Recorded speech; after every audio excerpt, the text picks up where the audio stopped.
Lalu aku mendengar seperti suara himpunan besar yang banyak, seperti desau air bah, dan seperti deru guru yang hebat, katanya, Haleluya, karena Tuhan Allah kita yang Maha Kuasa telah menjadi Raja.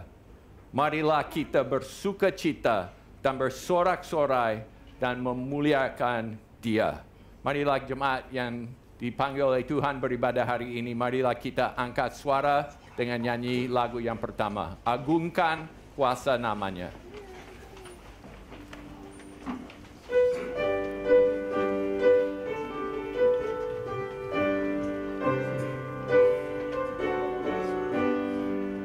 Agungkan kuasa namanya, malaikat bersujud, karena bangga mulia dan puji Tuhanmu.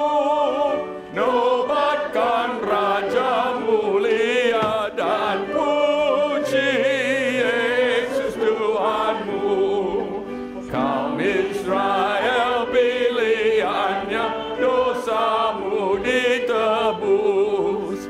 Mesiasmu berimalah dan puji Tuhanmu. Mesiasmu terimalah dan puji Yesus Tuhanmu. Jangan karena namanya, hai martir yang kudus, di dalam salib bermegah dan puji Tuhanmu. Dalam salib bermegah dan puji Yesus Tuhanmu. Marilah kita berdoa. Tuhan, kami bersyukur karena Engkau memanggil kami untuk masuk dalam hadirat-Mu. Engkau telah mengumpulkan kami di sini dengan satu hati, satu visi, agar kami terus bersorak-sorai seperti malak di surga. Yesus Kristus adalah Tuhan, Raja, dan kami memuliakan Dia. Tuhan, kiranya Engkau akan pimpin seluruh ibadah kami hari ini, supaya kami akan masuk untuk mengerti lebih jauh lagi keagungan-Mu, kemuliaan-Mu, dan kami akan rajin untuk bersorak-sorai, memuji dan memberi diri kepada Raja kami. Berkati ibadah kami hari ini, kami berdoa dalam nama Tuhan Yesus. Amin. Jemaat, silakan duduk kembali. Hari ini ibadah kita berbeda dengan liturgi biasa. Kita akan, kalau saya boleh menyimpulkan, melakukan satu musikal rohani. Ya, kita akan selang-seling pujian dengan renungan singkat, bukan khotbah yang panjang, tetapi kita banyak variasi musik dan semua berkaitan dengan satu tema. Tema ini kita lihat di dalam Filipi pasal 2 ayat 5 sampai ayat ke-11. Hendaklah kamu dalam hidupmu bersama menaruh pikiran dan perasaan yang terdapat juga dalam Kristus Yesus, yang walaupun dalam rupa Allah, tidak menganggap kesetaraan dengan Allah itu sebagai milik yang harus dipertahankan, melainkan telah mengusulkan dirinya dan mengambil rupa seorang hamba dan menjadi sama dengan manusia. Dan dalam keadaan sebagai manusia, Ia telah merendahkan dirinya dan taat sampai mati, bahkan sampai mati di kayu salib. Itulah sebabnya Allah sangat meninggikan Dia dan mengaruniakan kepadanya nama di atas segala nama, supaya dalam nama Yesus bertekuk lutut segala yang ada di langit dan yang ada di atas bumi dan yang ada di bawah bumi, dan segala lidah mengaku Yesus Kristus adalah Tuhan, bagi kemuliaan Allah Bapa. Lagu ini yang kita baru bacakan, sebenarnya ini lagu yang bernuansa teologis. Saya tidak tahu bagaimana Tuhan pimpin Paulus untuk menulis salah satu himne pertama di dalam kekristenan. Tetapi di dalam syair ini kita lihat bagaimana Kristus dari surga datang ke dunia, akhirnya dia dinaikkan kembali ke surga. Lagu ini menjelaskan kepada kita siapakah Kristus. Kita tinggal di dalam zaman di mana orang mau punya berbagai macam pendapat. Menurut saya Kristus begini, menurut saya Kristus begini. Apakah dia guru? Apakah dia hanya orang yang bisa lakukan mujizat? Apakah dia konselor? Apakah dia raja? Apakah dia Tuhan? Kiranya hari ini melalui pujian, melalui penyembahan kita akan belajar untuk setiap hari merenungkan siapakah Kristus, supaya kita memuliakan nama Dia.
Membacakan bagi kita dari Kolose fase yang pertama ayat 1 hingga fase yang pertama ayat 15 hingga ayat 20.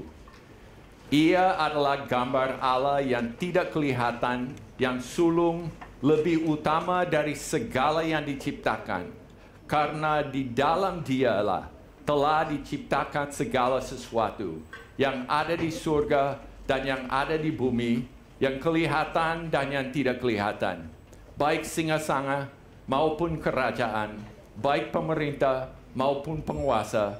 Segala sesuatu diciptakan oleh Dia dan untuk Dia.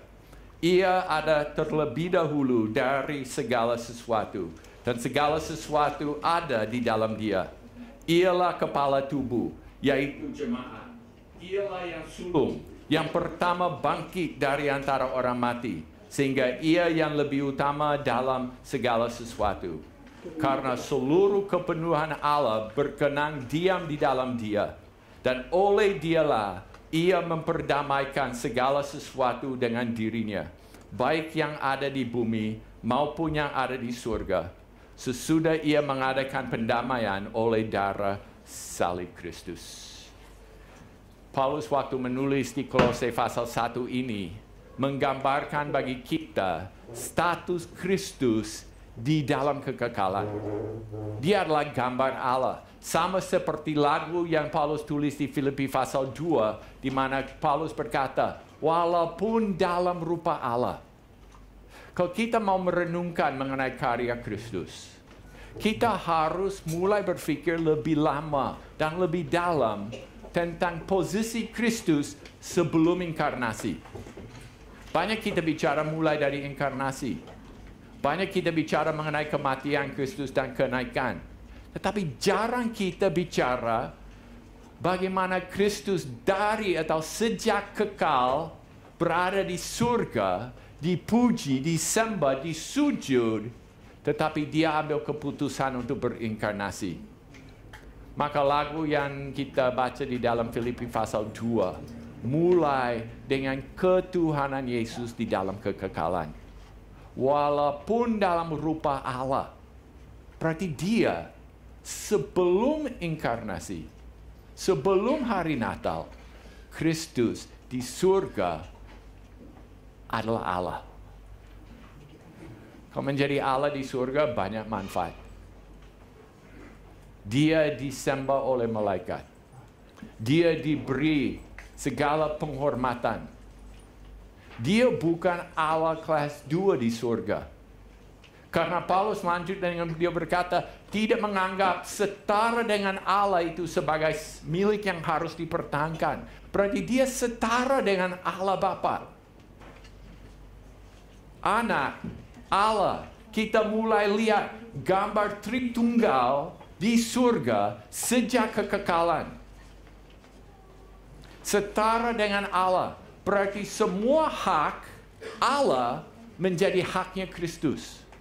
Semua yang pantas diberikan kepada Allah Bapa adalah sesuatu yang juga sepantasnya diberi kepada Kristus. Maka kita mulai mengerti betapa tinggi posisinya Kristus waktu dia mengambil keputusan untuk berinkarnasi. Sekarang kita menjelang pemilu.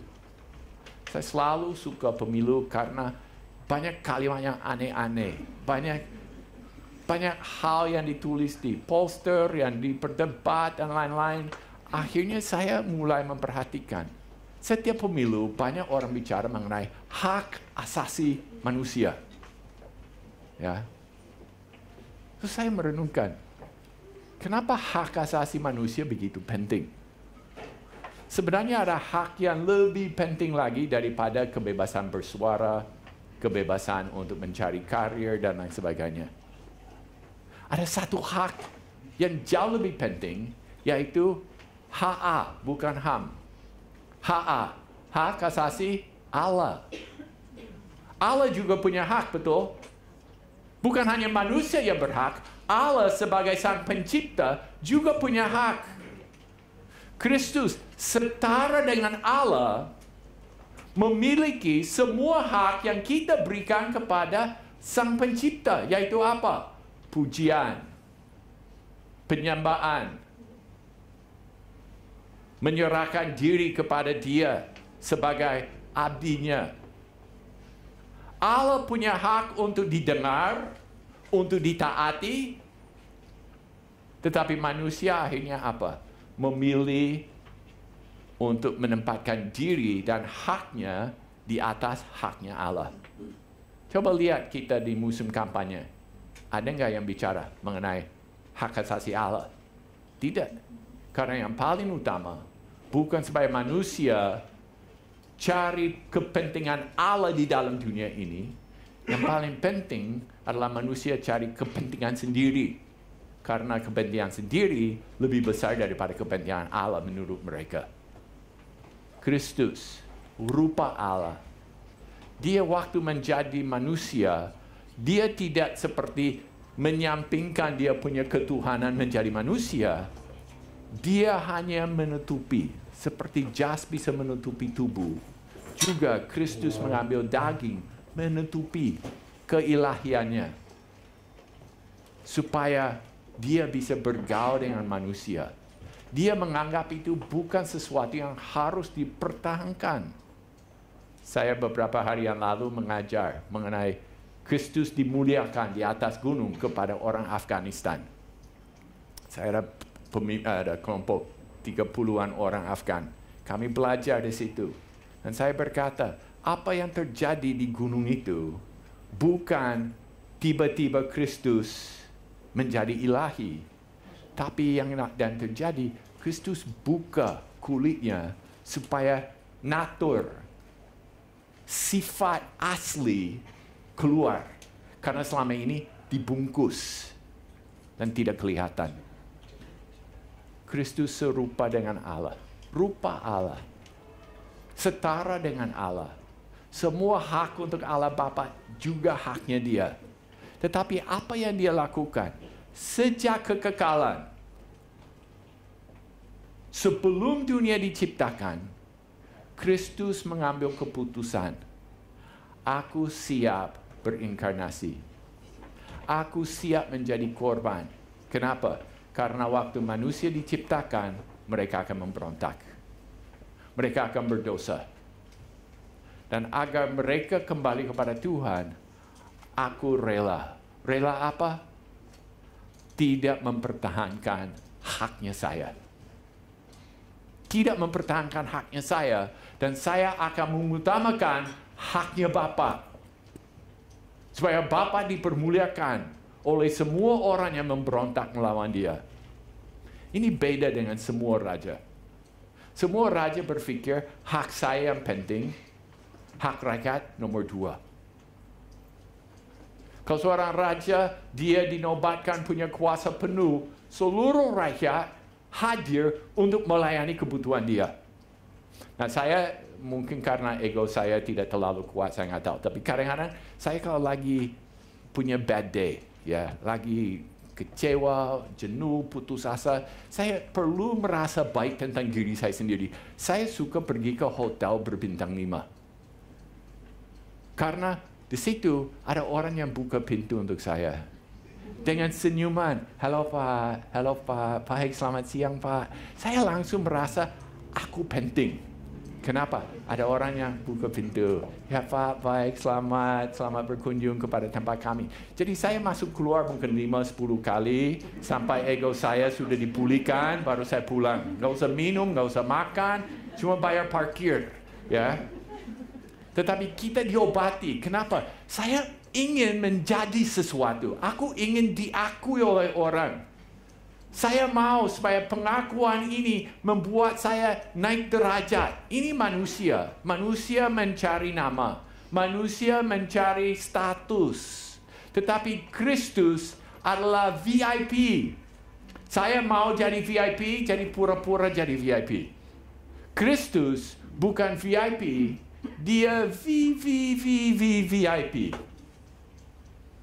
Tidak pernah ada orang lebih tinggi daripada Kristus. Tetapi apa yang Kristus lihat? Seluruh status ini justru saya tidak mempertahankan. Justru seluruh status ini saya akan taruh supaya saya bisa menggenapi keselamatan bagi manusia. Beda sekali dengan dunia.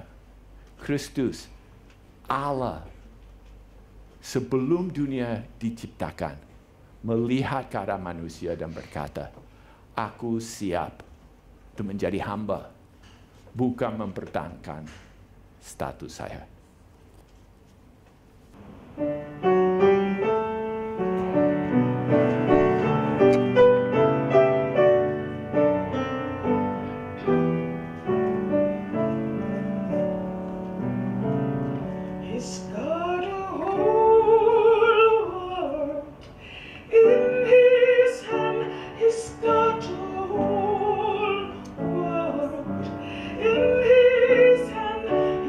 God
Yesus tahu bahwa Bapaknya telah menyerahkan segala sesuatu kepadanya, dan bahwa ia datang dari Allah dan kembali kepada Allah. Lalu bangunlah Yesus dan menanggalkan jubahnya. Ia mengambil sehelai kain lenan dan mengikatkannya pada pinggangnya. Kemudian ia menuangkan air ke dalam sebuah basi dan mulai membasuh kaki murid-muridnya, lalu menyekanya dengan kain yang terikat pada pinggangnya itu.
Jadi lagu yang begitu indah jelaskan tentang apa? Inkarnasi. Ya. Beda dengan kita. Kalau kita bicara tentang Kristus tinggalkan dunia, tinggalkan surga, masuk ke dunia. Kita tidak pernah punya pengalaman di surga. Kita tidak punya kata-kata yang bisa menggambarkan surga seperti apa. Tetapi Kristus sejak kekekalan menikmati surga. Tidak tahu keterbatasan. Dan dia rela. Dengan keputusan sendiri, rela tinggalkan surga itu, datang ke tempat kita. Logos. Dengan segala sesuatu diciptakan oleh Logos itu, siap meninggalkan surga. Kata Paulus, ia mengosongkan dirinya sendiri. Inkarnasi perlu kita memahami sebagai Kristus yang mengosongkan diri. Nah, kalau begitu, apa yang dikosongkan oleh Kristus? Kalau Kristus memang kekal dan dia hanya membungkus dia punya keilahian dengan daging, perlu kita merenungkan apa yang dikosongkan dari keilahian itu supaya Kristus bisa datang ke surga, datang ke bumi. Saya berpikir ada satu hal yang sangat penting yang dikosongkan oleh Kristus pada saat dia inkarnasi. Yang dikosongkan adalah dia bisa dicobai. Dia bisa digoda. Ada kemungkinan Kristus bisa berdosa. Selama Kristus di surga, dia tidak mungkin dicobai oleh iblis. Dia tidak mungkin jatuh di dalam dosa. Karena Allah itu suci adanya. Tetapi waktu Kristus datang dan dia dicobai oleh iblis di padang gurun. Sebagai Allah yang menjelma menjadi manusia, sekarang waktu Kristus dicobai, ada kemungkinan bahwa Kristus bisa berdosa. Itu mengosongkan diri. Kristus waktu datang ke dalam dunia ini harus memilih, harus menentukan apa yang akan membuat dia memenuhi syarat untuk nanti menjadi korban bagi kita. Maka apa yang dikosongkan dari Kristus adalah dia bisa dicobai. Dia juga bisa bersalah. Tetapi kita lihat di sini, Kristus tidak pernah berdosa. Kristus memenuhi syarat untuk menjadi korban kita nanti. Maka Kristus mengosongkan diri, dia tahu surga, dia tinggalkan itu semua, dia siap dicobai oleh iblis supaya dia memenuhi seluruh tuntutan dari hukum Allah. Dan dia bisa menjadi korban sejati. Kemudian Paulus juga berkata bahwa dia mengambil rupa seorang hamba. Waktu Kristus turun dari surga, itu sudah turun jauh. Tetapi Kristus tidak turun dari yang paling luar biasa kepada status yang sedang atau status tinggi di dunia kita. Sebenarnya status paling tinggi di sini masih jauh sekali dari status di surga. Tetapi Kristus masih rela turun bukan hanya status menjadi manusia, tapi dia ambil status rendah di antara semua manusia. Pada saat ini di kerajaan Roma, mungkin 2/3 warga di kerajaan Roma adalah seorang budak, hamba. Kristus menggambarkan bahwa dia bukan raja, dia bukan wali kota, dia bukan centurion, prawira di tentara, tetapi dia mau memperlihatkan kepada kita bahwa dia datang bukan untuk dilayani, melainkan untuk melayani dan memberi nyawa sebagai korban bagi banyak orang. Maka Kristus, pada waktu itu dia mau ditangkap. Kristus menggambarkan kepada kita bahwa dia adalah seorang hamba. Menarik. Manusia pertama, Adam pertama. Sekarang ada manusia sempurna, yaitu Adam kedua, Yesus Kristus. Adam pertama adalah orang yang punya hak atau kehormatan sebagai puncak ciptaan Allah di dunia. Tidak ada yang lebih tinggi daripada Adam. Dia punya posisi 2 dalam seluruh alam semesta. Ada Allah di surga, baru ada Adam, dan di bawah dia segala sesuatu. Iblis datang mencobai. Dengan apa? Wah, kamu posisi kurang tinggi. Jadi hamba Allah kurang tinggi. Harus juga menjadi Allah. Kalau makan buah ini, akan menjadi seperti Allah. Maka Adam tidak puas menjadi puncak dari ciptaan Allah, dia masih mau menjadi yang paling atas. Tetapi justru Kristus, VIP itu, datang ke sini bukan mempertahankan haknya, tetapi dia rela juga bukan menjadi puncak dari ciptaan, tapi dia ambil rupa seorang hamba. rupa yang paling rendah di dalam masyarakat untuk berinkarnasi bergaul dengan kita. Sehingga pada saat ini, waktu Kristus mau disalibkan, semalam sebelumnya, Kristus mengumpulkan muridnya untuk makan bersama, menikmati persekutuan bersama sebelum dia harus menghadapi segala cobaan ini, Getsemani dan sampai dia mati di atas kayu salib. Waktu dia mengumpulkan muridnya, dia lihat satu pun nggak cuci kaki, satu pun tidak rela membasuh kaki sesama. Maka Kristus berdiri dan dia sendiri membuka jubahnya. Dan dia ambil handuk. Dia berlutut. Dia membasuh kaki mereka semua. Satu demi satu. Melayani mereka. Justru Kristus memberi kepada mereka perumpamaan. Perumpamaan hidup. Bahwa Kristus di surga membuka haknya dia. Jubah kehormatan. Jubah pujian. Seluruh status dia.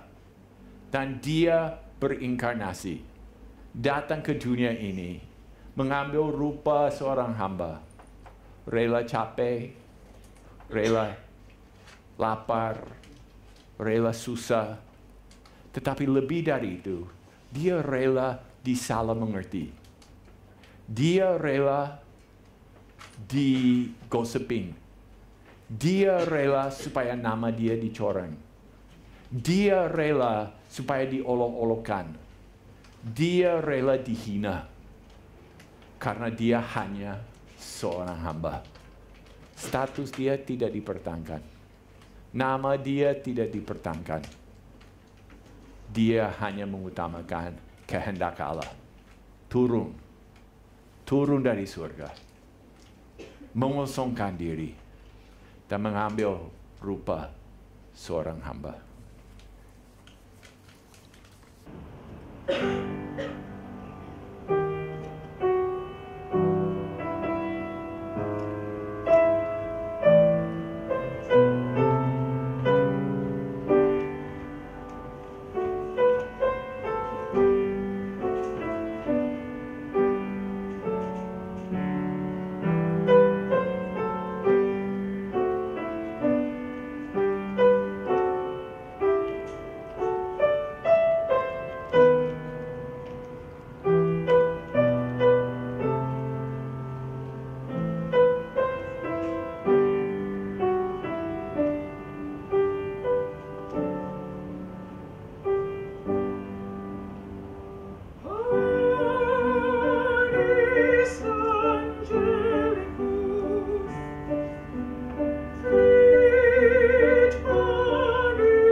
Marilah kita dengar persembahan pujian dari tim angklung. Marilah kita mengundang mereka naik ke depan dengan kita nyanyi sekali lagi. Sukacita melayani Raja, ayat yang pertama, sambil tim angklung maju ke depan. Ayat yang pertama.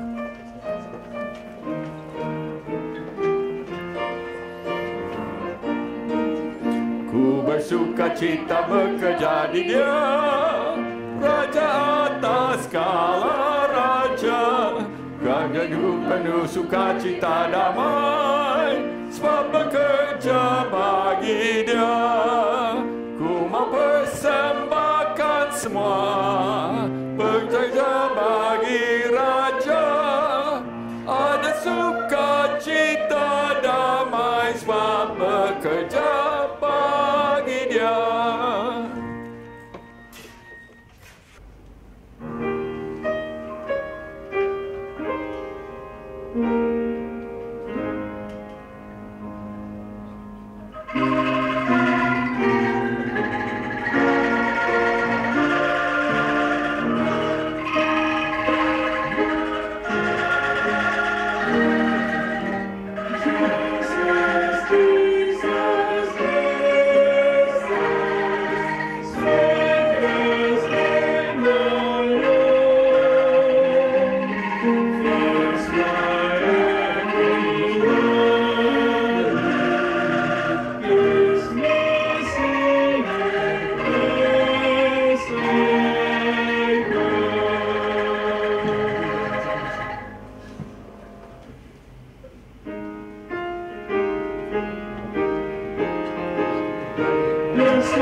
Saya mau ajak kita untuk merenungkan tentang kematian Kristus dari Markus pasal yang ke-15. Mereka membawa Yesus ke tempat yang bernama Golgota, yang berarti tempat tengkorak. Lalu mereka memberi anggur bercampur mur kepadanya, tetapi ia menolaknya. Kemudian mereka menyalibkan Dia. Lalu mereka membagi pakaiannya dengan membuang undi atasnya untuk menentukan bagian masing-masing. Hari jam 9 ketika ia disalibkan. Dan alasan mengapa ia dihukum disebut pada tulisan yang terpasang di situ. Raja orang Yahudi.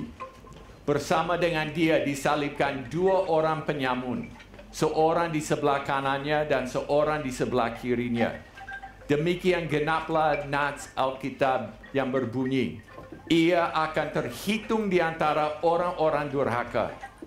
Orang-orang yang lewat di sana menghujat dia dan sambil menggelengkan kepala mereka berkata, hai engkau yang mau merubuhkan bait suci dan mau membangunkannya kembali dalam 3 hari. Turunlah dari salib itu dan selamatkan dirimu. Demikian juga imam-imam kepala bersama-sama ahli Taurat mengolok-olokkan dia di antara mereka sendiri. Dan mereka berkata, orang lain ia selamatkan, tetapi diri sendiri tidak dapat ia selamatkan. Baiklah Mesias, Raja Israel itu, turun dari salib itu, supaya kita lihat dan percaya. Bahkan kedua orang yang disalibkan bersama-sama dengan dia, mencela dia juga. Pada jam 12, kegelapan meliputi seluruh daerah itu, dan berlangsung sampai jam 3. Dan pada jam 3, berserulah Yesus dengan suara nyaring, Eloi, Eloi, lama sabachthani, yang berarti, Allahku, Allahku, mengapa engkau meninggalkan aku? Mendengar itu, beberapa orang yang berdiri di situ kata, lihat, ia memanggil Elia. Maka datanglah seorang dengan bunga karang, mencelupkannya ke dalam anggur asam, lalu mencucukkannya pada sebatang bulu dan memberi Yesus minum, serta berkata, baiklah, kita tunggu dan melihat apakah Elia datang untuk menurunkan dia. Lalu berserulah Yesus dengan suara nyaring dan menyerahkan nyawanya. Ketika itu, tabir bait suci terbelah 2 dari atas sampai ke bawah. Waktu kepala pasukan berdiri berhadapan dengan dia, melihat matinya demikian, berkatalah ia, sungguh orang ini adalah anak Allah.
Kristus disalibkan. Paulus berkata dalam keadaan sebagai manusia, ia telah merendahkan dirinya dan taat sampai mati. Bahkan sampai mati di kayu salib. Kalau kita hanya lihat peristiwa penyaliban Kristus, banyak orang bisa melihat peristiwa itu dan berkata, sayang sekali. Sayang, kok orang baik dibunuh. Dia tidak pernah jahat sama orang. Kalau orang lapar, dia membagikan makanan. Kalau orang sakit, disembuhkan. Kalau orang berduka, orang itu anaknya atau orang dibangkitkan. Kristus hanya menolong orang. Sayang, kenapa dia harus mati? Masalahnya kalau kita tidak melihat Kristus di dalam kekekalan sebelum dunia diciptakan. Kalau kita tidak mengerti kejatuhan manusia dalam dosa, kita tidak bisa mengerti mengapa Kristus harus mati. Jadi di dalam tulisan Paulus, dia berkata bahwa bahwa Kristus merendahkan diri dan taat sampai mati. Dia yang menyerahkan diri. Seorang pun tidak bisa menangkap dia. Berkali-kali orang coba untuk menangkap Kristus, tapi selalu Kristus lolos. Karena belum waktunya. Belum waktunya. Kristus datang dengan tujuan. Inkarnasi adalah tujuan. Untuk apa? Supaya tubuh bisa dipersiapkan sebagai kurban. Maka ia merendahkan diri menjadi daging. Menjadi manusia sesungguhnya. Ia mengosongkan diri. Supaya apa? Dia bisa buktikan kesucian untuk melayakkan dia menjadi korban bagi orang berdosa. Kematian Kristus bukan rencana kedua dari Kristus. Kristus waktu ditangkap, akhirnya dia berpikir, aduh nggak mungkin saya lolos. Akhirnya dia mati. Bukan begitu. Ini adalah rencana pertama, rencana awal, dan tidak ada rencana lain. Kristus datang untuk mati. Dia datang untuk menjadi korban karena dosa manusia. Dia tidak kaget waktu ditangkap. Maka waktu orang mau tangkap dia, mereka bawa tentara untuk menangkap. Bawa pedang. Kristus cuma sebut, cari siapa? Kristus. Akulah dia, langsung semua jatuh. Dengan cuma satu kalimat, semua orang bisa jatuh. Siapa bisa menangkap dia? Tetapi justru Kristus rela. Rela apa? Membayar harga tertinggi. Rela mati bagi Anda. Tetapi kalau saya merenungkan lagu yang ditulis oleh Paulus ini, saya tertarik kepada istilah yang dikatakan di sini. Ia taat sampai mati, kemudian ditambahkan sesuatu.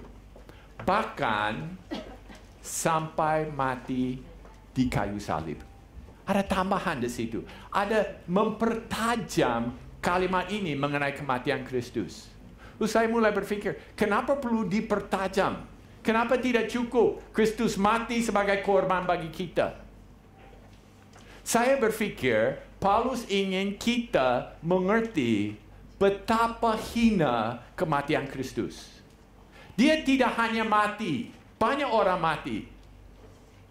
Kalau saya akan dibunuh, saya siap jadi martir. Cuma saya minta satu hal. Saya minta ditembak mati. Supaya langsung mati. Nggak menderita.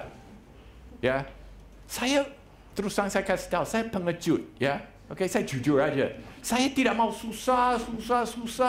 Saya mau langsung mati. Kalau mati berjam-jam, saya nggak mau. Tetapi Kristus bukan mati begitu aja selesai. Tetapi Kristus mati di kayu salib. Kenapa itu menarik bagi kita? Karena untuk orang Romawi, kayu salib adalah cara terburuk yang pernah diciptakan oleh manusia untuk membunuh manusia lain. Cara terburuk.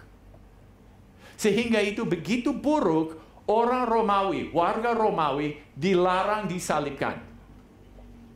Sejahat apapun mereka tetap tidak boleh disalibkan. Terlalu hina.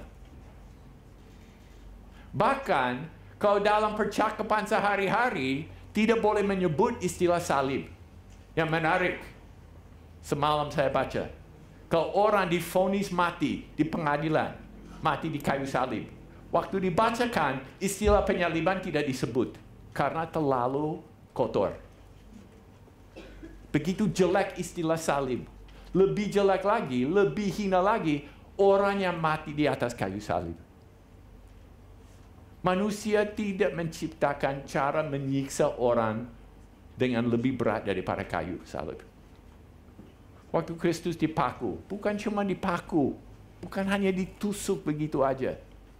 Tetapi tiap kali Kristus mau bernafas, merasa kesakitan luar biasa. Karena waktu disalib, badannya turun begini. Ya, jadi disalibkan, kakinya ditusuk dengan paku. Nah, paku itu menahan dia. Jadi kalau Kristus, karena rasa sakit, dia turun badannya, semua ditahan oleh paku. Kakinya sakit, rasa sakit itu naik sampai ke atas. Kemudian waktu mau menghirup udara, dalam posisi ini tidak bisa bernafas. Susah. Kalau kalian begini, coba di rumah nanti ya. Susah. Nggak bisa tarik nafas yang dalam. Ibu Lincoln nafasnya besar sekali. Tapi dia tidak nafas begini. Harus berdiri tegak. Nafasnya bisa besar sekali. Nah, untuk berdiri tegak berarti Kristus tiap kali mau bernafas harus berdiri. Waktu berdiri, rasa sakit itu dari bawah ke atas. Seluruh dia punya badan merasa sakit. Hanya untuk langsung jatuh lagi. Berjam-jam. Berapa kali dia bernafas? Berapa kali? Hanya nafas saja sudah sakit seperti itu. Penderitaan fisik berjam-jam, berhari-hari diciptakan oleh orang Roma. Supaya semua orang lihat, jangan memberontak.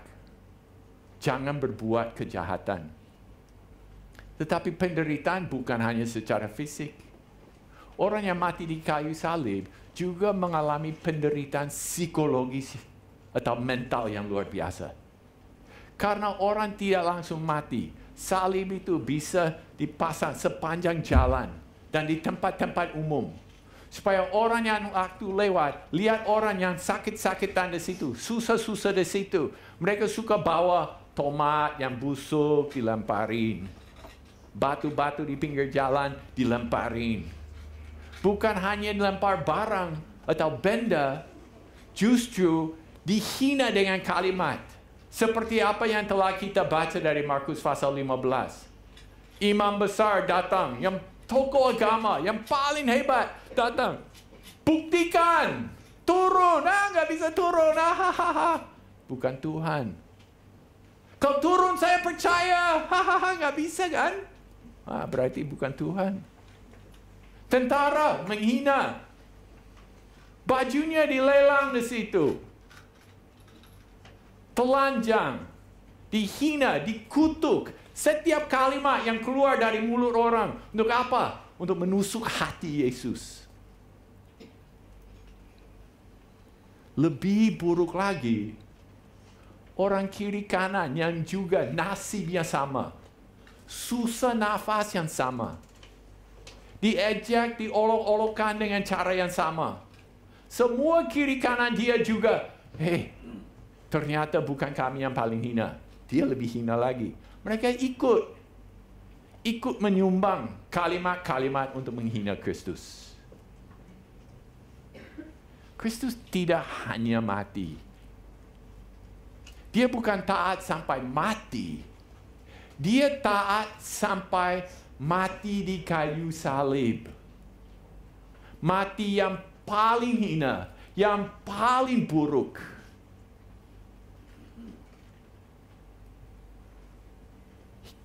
He came from heaven's highest to experience the worst that man can create. Dia dari surga, dari tempat yang paling tinggi, turun ke dunia ini ke tempat yang paling rendah.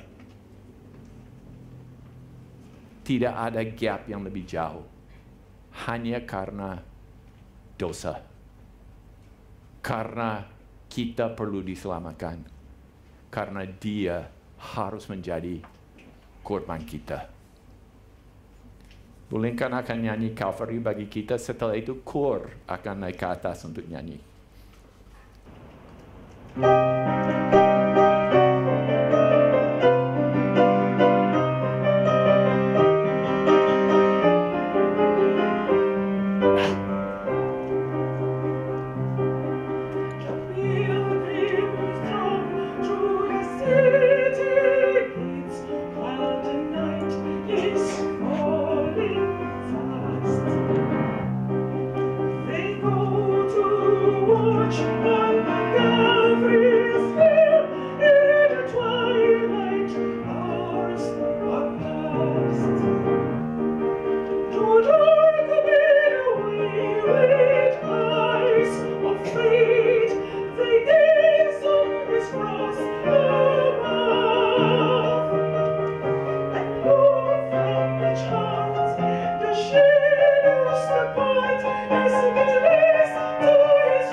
kita baca di dalam Wahyu pasal ke-5. Keadaan sejak Kristus naik ke surga digambarkan di sana. Di dalam Wahyu pasal ke-5 bagi kita. Maka aku melihat dan mendengar suara banyak malaikat sekeliling takhta, makhluk-makhluk dan tua-tua itu.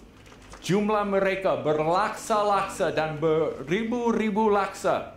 Katanya dengan suara nyaring, anak domba yang disembelih itu layak untuk menerima kuasa dan kekayaan dan hikmat dan kekuatan dan hormat dan kemuliaan dan puji-pujian. Dan aku mendengar semua makhluk yang di surga dan yang di bumi dan yang di bawah bumi dan yang di laut dan semua yang ada di dalamnya berkata, bagi Dia yang duduk di atas takhta dan bagi domba, anak domba, adalah puji-pujian dan hormat dan kemuliaan dan kuasa sampai selama-lamanya. Dan 4 makhluk itu berkata, amin. Dan tua-tua itu jatuh tersungkur dan menyembah.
The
Amen.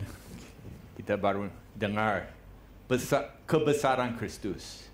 Kita dengar dari firman bagaimana anak domba Allah yang bertakhta di surga menerima segala penyembahan dan pujian. Dan justru pujian tertinggi di surga adalah pujian anak domba yang disembelih. Justru kita perlu merenungkan pengorbanan Kristus.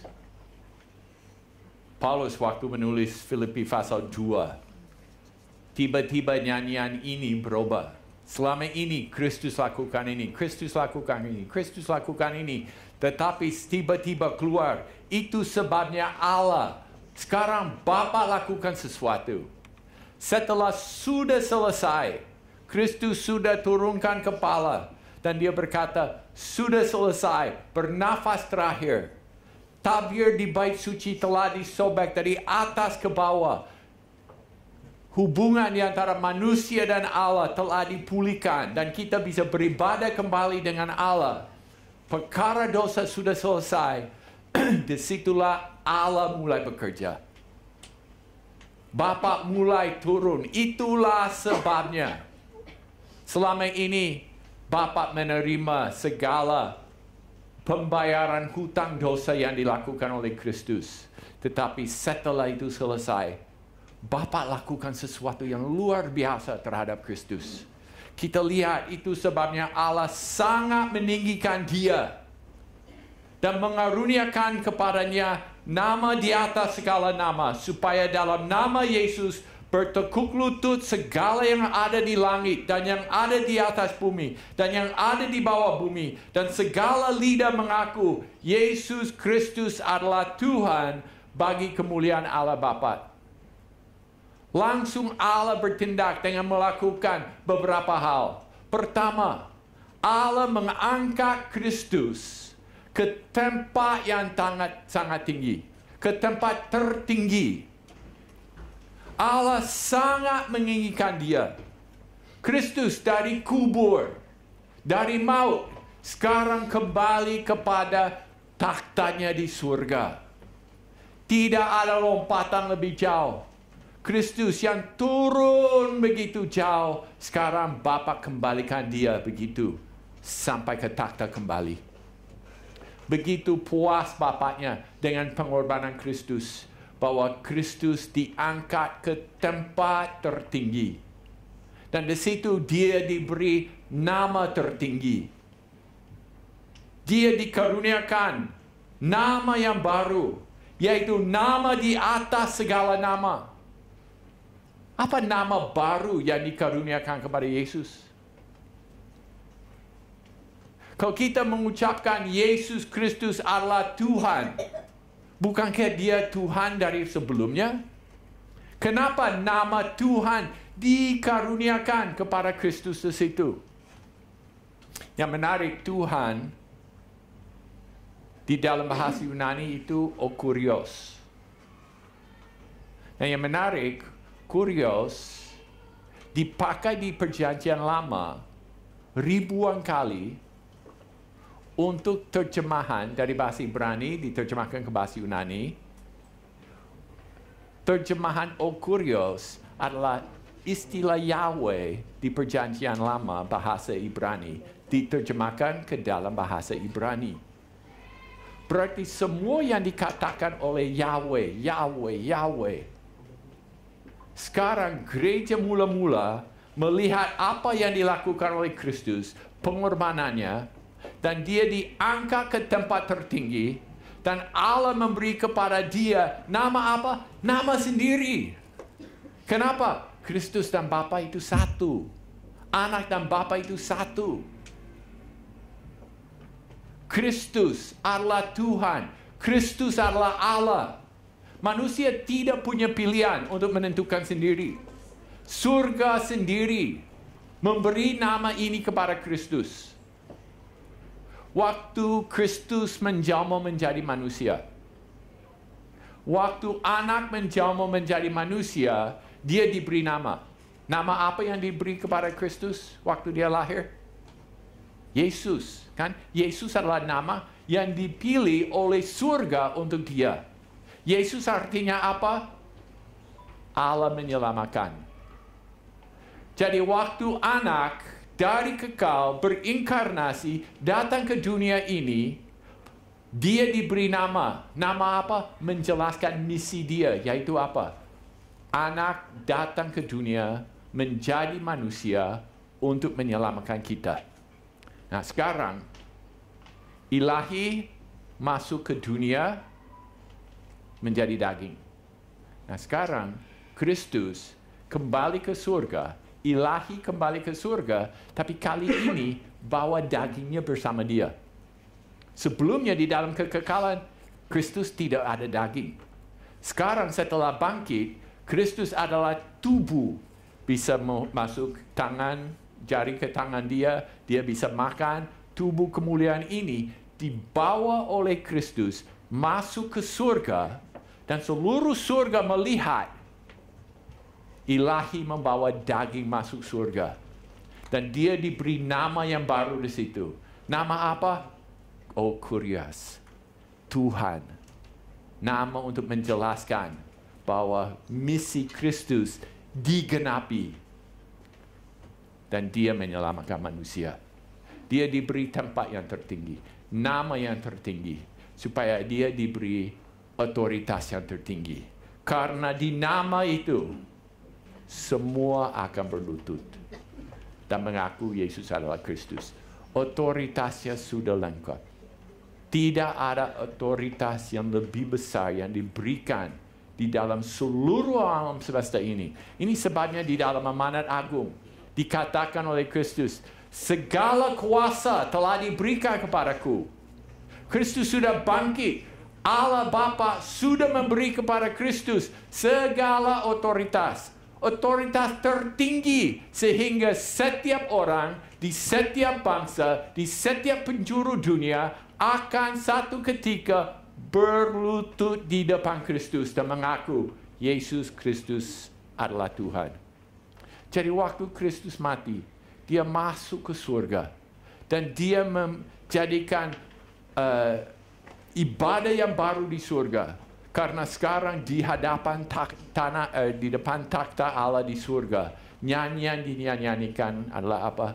Pujian kepada anak domba yang disembelih. Yang menarik, ada lagu yang waktu saya kecil, baru jadi Kristen waktu SMA, ini ada satu lagu yang dinyanyikan terus oleh orang di gereja. Sekarang nggak pernah dinyanyikan. Ya, sayanya kira-kira begini. The only man-made thing in heaven is the nail scars in Jesus' hands. Satu-satunya hal yang dibuat manusia yang ada di surga. Satu-satunya hal buatan manusia yang ada di surga adalah lubang di tangan Kristus. Maka dia bawa dagingnya Mike. Pusat ibadah di surga adalah anak domba yang disembelih. Setiap orang akan berlutut, akan mengaku. Waktu Yesus di dunia, kami menghina. Waktu Yesus di dunia, kami tidak menghiraukan. Tetapi setelah kita melihat bahwa Kristus telah bangkit, dan setelah kita mati dan berhadapan dengan Allah, kita melihat benar, Dia adalah Tuhan. Bagaimana kita bereaksi kepada berita ini? Kita semua harus memilih. Kristus taat kepada Bapa karena dia mau memuliakan nama Bapa. Pengakuan semua manusia membawa kemuliaan terbesar kepada Allah Bapa. Kenapa? Karena dia menyelesaikan masalah yang tidak mungkin diselesaikan oleh seorang pun. Nah, sekarang tak pertanyaan bagi kita. Kristus dari surga turun merendahkan diri jadi hamba. Turun lebih jauh lagi, mati. Bahkan mati dengan cara paling hina. Tapi sekarang Tuhan mengembalikan dia. Tuhan memberi nama baru. Kenapa Kristus rela nama dibuang? Allah mengembalikan, memulihkan namanya. Dan Kristus lakukan ini supaya Bapa dipermuliakan. Pertanyaan bagi kita, apakah dengan sukarela kita memuliakan nama Bapa? Karena kalau tidak dilakukan sekarang dengan sukarela, dengan hati yang lapang, beribadah penuh kepada Dia, suatu ketika, waktu kita mati berhadapan dengan Dia, kita harus mengaku, akan mengaku, tetapi sudah terlambat untuk diselamatkan. Maka ibadah yang sejati adalah ibadah yang mengingat pengorbanan Kristus. Dan bagaimana Bapa puas, dan Bapa menerima, dan Bapa mengangkat dia ke tempat tertinggi. Marilah kita menjadi umat Allah yang senantiasa, hari demi hari, mengingat pengorbanan Kristus, menyanyikan pengorbanan Kristus, mengingat kemuliaan Allah dan kasih-Nya sehingga Dia datang untuk Anda dan saya. Lord, I want to be a Christian in my heart, Lord, I want to be a Christian.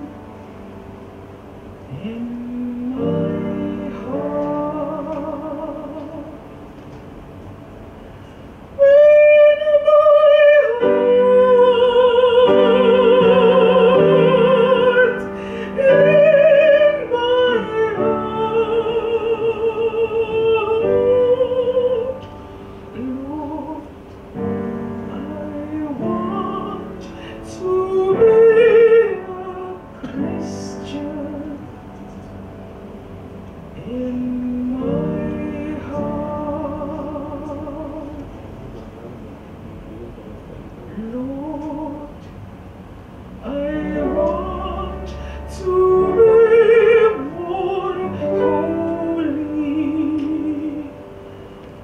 in my heart,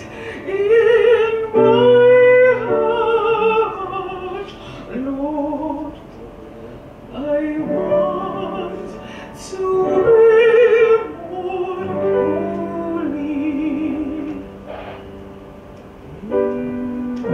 my heart.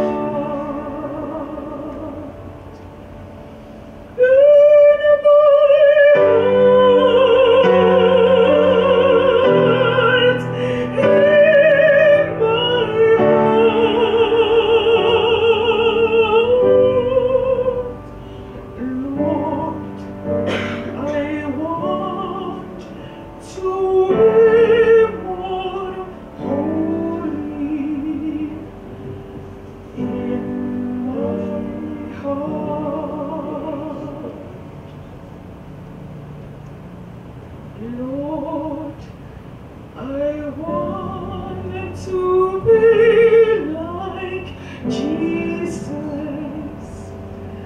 in my heart, Lord,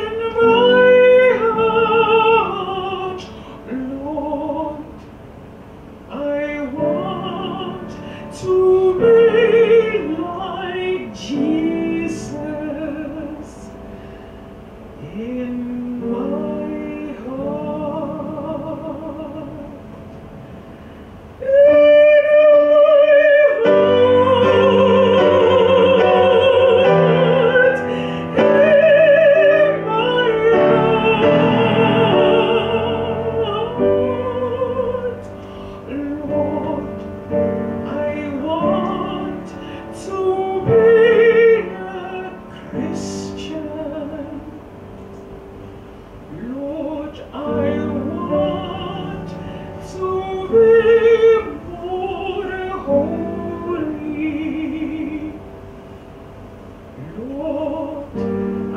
want to be like Jesus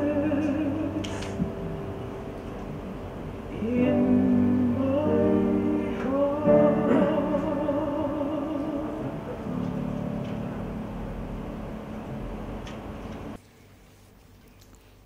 Dan keselamatan tidak ada di dalam siapapun juga selain di dalam Dia. Sebab di bawah kolong langit ini tidak ada nama lain yang diberikan kepada manusia yang olehnya kita dapat diselamatkan. Saya harap melalui ibadah hari ini kita bisa mengerti isi hati surga, isi hati Bapa yang berkata kepada Kristus berkali-kali selama Kristus di dunia.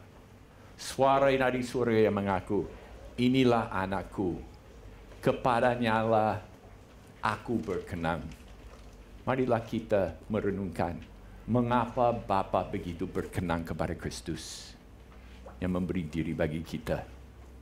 Marilah kita meresponi ibadah firman dan nyanyian hari ini dengan bangkit berdiri. Kita akan mengakhiri ibadah dengan nyanyi lagu yang keempat.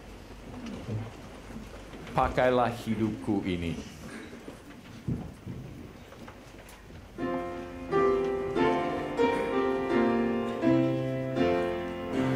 Pakailah hidup ini, seluruh roh dan jiwaku. Pakai tanganku ini, hatiku digerakkan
Dengan tetap berdiri, marilah kita mengikrarkan iman rasuli. Aku percaya kepada Allah, Bapa yang Maha Kuasa, Khalik langit dan bumi, dan kepada Kristus Kristus, anaknya yang tunggal Tuhan kita, yang dikandung dari Roh Kudus, lahir dari anak darah Maria, yang menderita sengsara di bawah pemerintahan Pontius Pilatus, disalibkan, mati dan dikuburkan, turun ke dalam kerajaan maut. Pada hari yang ketiga, bangkit pula dari antara orang mati, naik ke surga, duduk di sebelah kanan Allah, Bapa yang Maha Kuasa, dan dari sana Ia datang untuk menghakimi orang yang hidup dan yang mati. Aku percaya kepada Roh Kudus, gereja yang kudus dan am, persekutuan orang kudus, pengampunan dosa, kebangkitan tubuh, dan hidup yang kekal. Amin. Marilah kita naikkan doa kita untuk misi. Tuhan, kami telah dengar bahwa setiap lutut akan berlutut bertekuk di depan Engkau. Dan pada saat ini kami sadar bahwa ada bangsa-bangsa di banyak tempat yang belum mengenal Engkau sebagai Juru Selamat. Tuhan, biar nats ini yang direnungkan hari ini melalui pujian dan firman akan mendorong kami untuk menjadi jemaat yang bermisi, supaya Injil, berita tentang karya Kristus ini akan sampai ke seluruh dunia. Banyak orang yang berjalan dalam kegelapan, yang perlu lihat terang Injil mengenai Kristus. Tuhan, pakailah kami untuk beritakan kepada mereka mengenai pelunasan hutang dosa manusia melalui karya Kristus. Kami berdoa dan bersyukur dalam nama Tuhan Yesus. Amin.